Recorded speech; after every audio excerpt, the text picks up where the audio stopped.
I could not find a single program, organization, or business that I could confidently send my own audience to. The virtual business school was designed because I needed a place that I could lead my audience to that could help the other 99% of people. Everything about how I designed the virtual business school is focused on obsessively meeting that unmet need. This isn't about me, this is about you. I want you to think about your market, your industry, and the space that you're in. I'm building my second 8-figure company, and I'm doing things radically different this time. And I want to bring all of you, my listeners, along with me. I want to share what I'm doing differently, why I'm doing differently, and how it might help you to grow your business even more quickly. So let's take a look back before we take a big leap forward. I started my first coaching and consulting company, The Business Advisory, in 2012. And for over 5 years, I built that company while I was still working my full-time executive job, over 60 hours a week. So I was putting in just a few hours a day in my business. I stayed in my corporate job, building my side hustle for many years. And when I finally took the leap and went full-time in my business, within 18 months, we crossed over the 8-figure mark in my first company, The Business Advisory, helping entrepreneurs like all of you implement the live launch method to build and grow and scale high-ticket, service-based businesses. And I love teaching high ticket because in your first kind of segue into the business world, the higher price point that you sell initially, the less clients that you need in order to make big leaps in your revenue, which then produces the profit that you can reinvest to build your audience and to grow your brand. But after I crossed over 8 figures in the business advisory, it became very clear to me. And if you go back a few years, you can listen to the podcast where I talk about this. I knew that I did not want to continue to grow the business advisory. I decided that actually, not only did I not want to keep scaling the business advisory, I wanted to turn it into a very high-end, elite business consultancy. And that was when I renamed it it was Kelly Roach Coaching, then it was the Unstoppable Entrepreneur, and now it is the Business Advisory.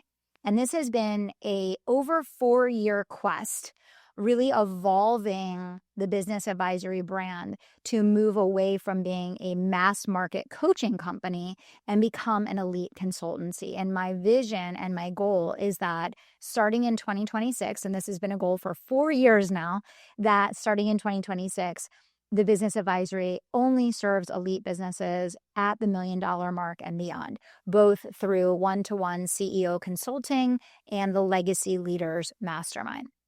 Now, when I made that decision that I didn't want to keep scaling the business advisory, there were a lot of things that went into that decision. Number one, I did not feel that we could retain the integrity of the service delivery while continuing to scale quickly in that great of volume, given the nuance and the level of hands-on support that we provide to our clients. So I did not see that even though we could keep growing it, that we would be able to retain the service excellence that we've been known for, that our brand was built on, and do that.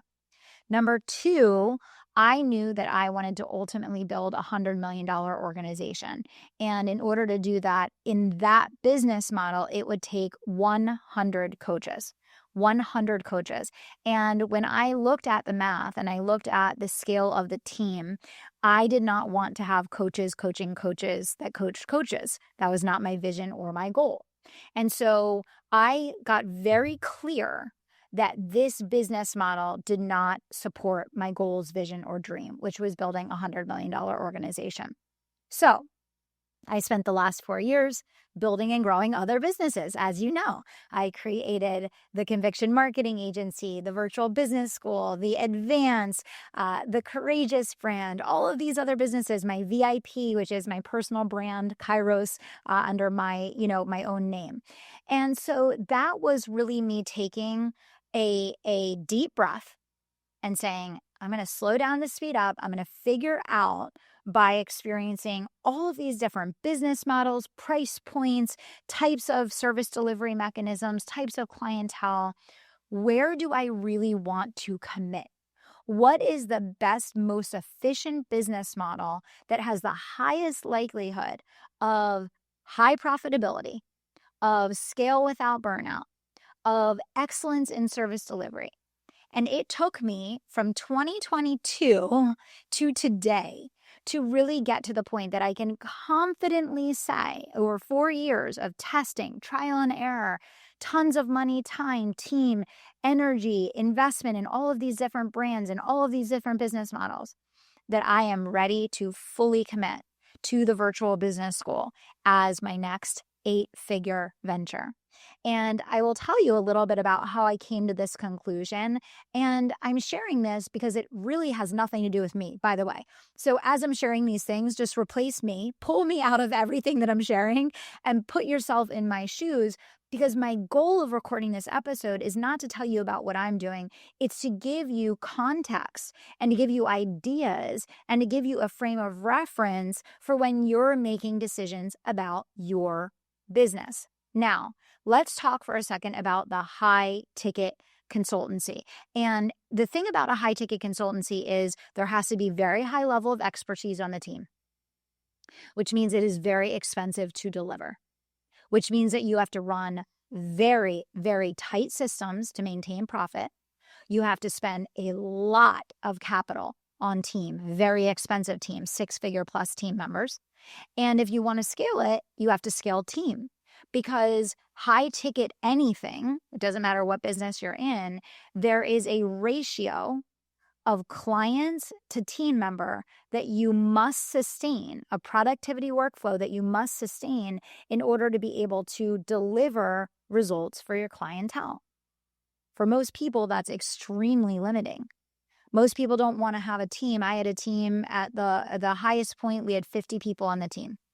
And I had that experience and I was like, let me really think deeply about this. Like, is this my vision? Is this what I want? Is this going to give me the space to go out in the world and do the work that I really want to do beyond just the day-to-day of leading my own team and managing my own clients? And the answer was no, which is why I started building and testing all of these different things. Well, it just so happens that the virtual business school was my 6th company. I did not want to start a 6th company. I was not feeling bored. I was not restless. I was not looking for anything to do. But I saw a massive gaping hole in the industry for support for entrepreneurs. And I really want you thinking about what I'm saying, because there is so much value for you in this. I was looking initially for where could I refer the people that are not ready and are not at the level to come into the business advisory. So I began to look at the market and I began to say, what can I put my name behind? What can I confidently refer my clients to that will give them the core fundamentals, the foundations of rapid business growth that will get them to the point that when I fulfill on this dream for the business advisory in 2026 of only serving $1 million businesses and above, when I fulfill on that dream, where am I going to send all those people? Where am I going to send all these business owners that aren't at $1 million yet? What can I put my name behind? I couldn't find a single place. I could not find a single program, organization, or business that I could confidently send my own audience to get the fast foundations of rapid business growth without spending $30,000, $50,000, $100,000 for high ticket consultancy, which is not the right fit for the majority of business owners out there. So I want you to really pay attention to what I'm saying, because this was not about me. This was not about my goals, my vision, or my desire. This was really about looking at what is the greatest need in the market? What is the greatest unmet need in the market? And I recognize that elite high-ticket consulting is for 1% of the market. But what about the other 99% of the market? It doesn't mean that they're not amazing, beautiful, incredible business owners that have unbelievable potential to go out and change the world. It just means that they haven't achieved $1 million success in their business yet, right? And so I sat with this for a little while, and I really began to feel hugely compelled that there was this big gap between one side, which is higher education, where people get all theory. They spend hundreds of thousands of dollars, they go into tons of debt, and they're getting all this theoretical business knowledge, but they get done these programs and they have no idea how to build a successful business. And then on the other hand, there are courses, which we know, what is it? Something like 85% of courses never get completed. No one ever takes action because they're not getting any support to follow through on what they're learning. And then finally, we have high ticket coaching and consulting, which costs as much as a new car. There's a pillar of the table that's missing. And again, this isn't about me. This is about you. I want you to think about your market, your industry, and the space that you're in.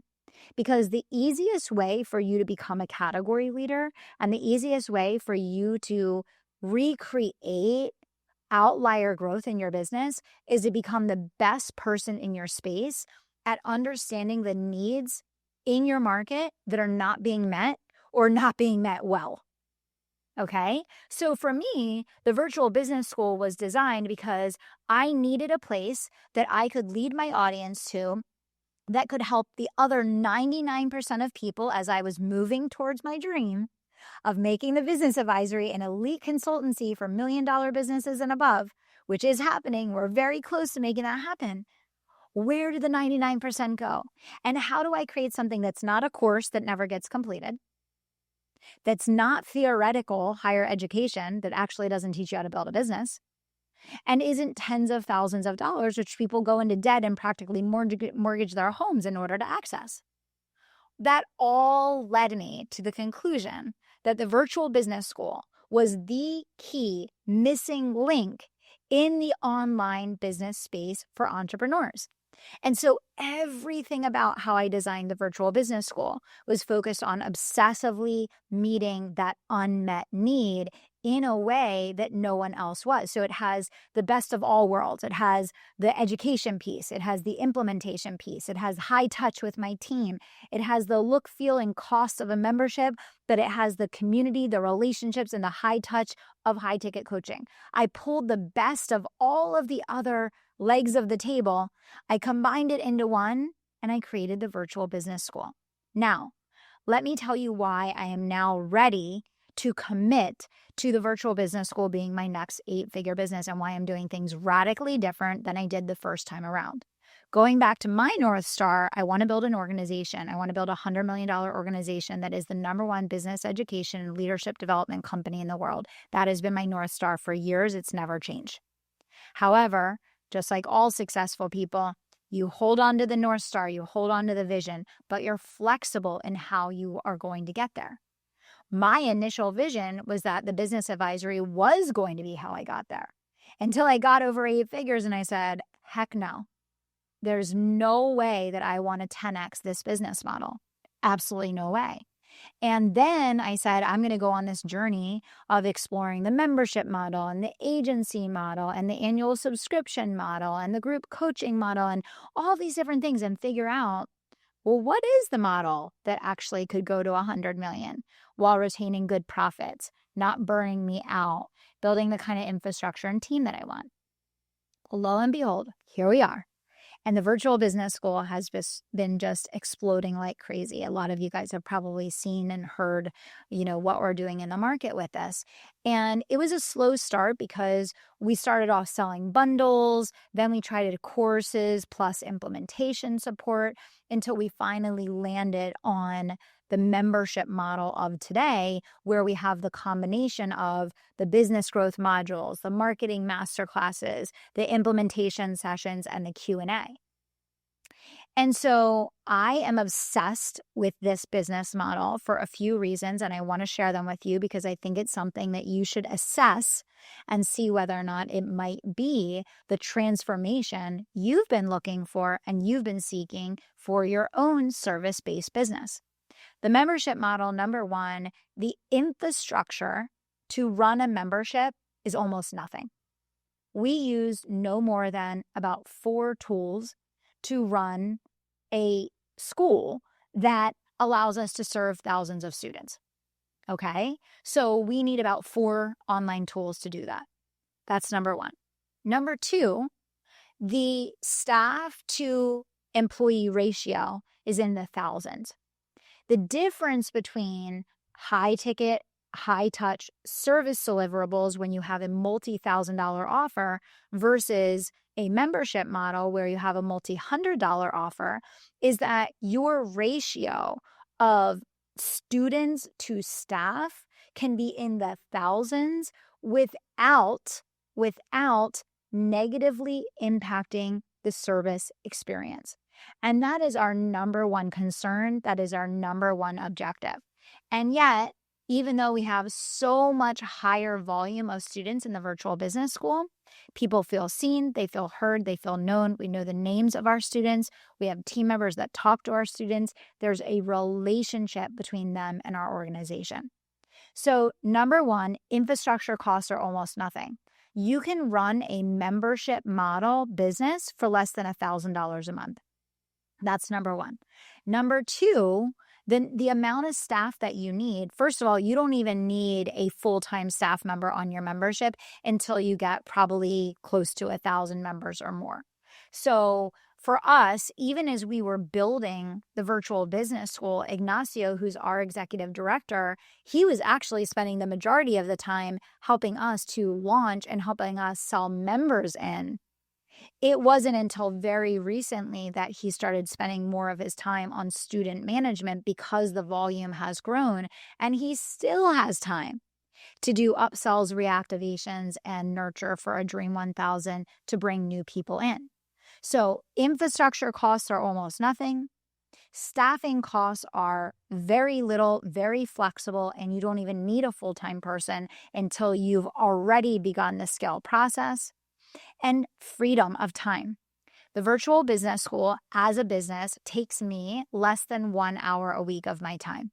So when I look at the amount of freedom that I can have leading and managing that company versus the amount of time and energy it took me as a CEO of a high touch consultancy with a staff of 50 and with, hundreds of high ticket clients, this is incomparable. So freedom is 10 out of 10. Cost infrastructure, 10 out of 10. Okay. Staffing needs, 10 out of 10. And what's so beautiful about this is, and a lot of people really don't understand this, which is why I want to record episodes and walk through these things for you all. You have been hearing me teach in the market over and over again about the Dream 1000 and the Miracle Hour. These are two of the primary things that we focus on inside the virtual business school with all of our students. And this is a relationship management system for the leads that you already have in your ecosystem, so that instead of being on an endless hamster wheel of trying to get new leads, instead you're focusing on building relationships with the leads that you already have to help concierge them into your products, programs, and services. Okay? So that said, we began the virtual business school selling almost exclusively organic to our own audience. Are you guys getting this? You could cut your expense infrastructure down to probably 10% of what it was pivoting into this model.